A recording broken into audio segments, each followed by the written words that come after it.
Rocket तब तक आसमान में 45 किलोमीटर ऊपर पहुंच चुका होगा। रफ्तार बढ़कर हो जाएगी 6437 किलोमीटर प्रति घंटे। इसके बाद दोनों बूस्टर 127वें सेकंड में यानी करीब 2 मिनट के बाद रॉकेट से अलग होंगे। तब तक आसमान में 62 किलोमीटर ऊंचाई पर रॉकेट पहुंच चुका होगा।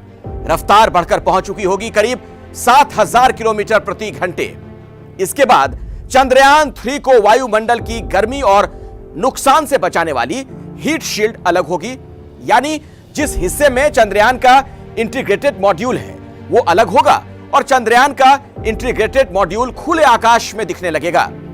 195वें सेकंड हो चुके होंगे आसमान में 115 किलोमीटर की ऊंचाई पर और रफ्तार 9200 किलोमीटर के पार लिक्विड इंजन रॉकेट से अलग हो जाएगा और रफ्तार बढ़कर 16000 किलोमीटर के पार होगी और फिर लॉन्च व्हीकल से यह लिक्विड इंजन भी अलग हो जाएगा। अब इस क्रायोजेनिक इंजन के काम करने की बारी आएगी। 2 सेकंड के भीतर क्रायोजेनिक इंजन स्टार्ट होगा। 308 सेकंड बीतते ही यहां से 954 सेकंड तक क्रायोजेनिक इंजन जमीन से 175 किलोमीटर की ऊंचाई तक चंद्रयान को लेकर जाएगा और अब तक रफ्तार दुगनी हो चुकी होगी 36,871 किलोमीटर प्रति घंटे।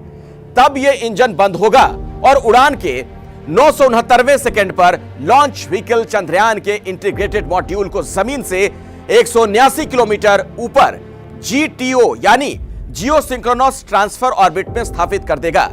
इसके बाद सौर पैनल खुलेंगे और चंद्रयान पृथ्वी के चक्कर लगाना शुरू कर देगा।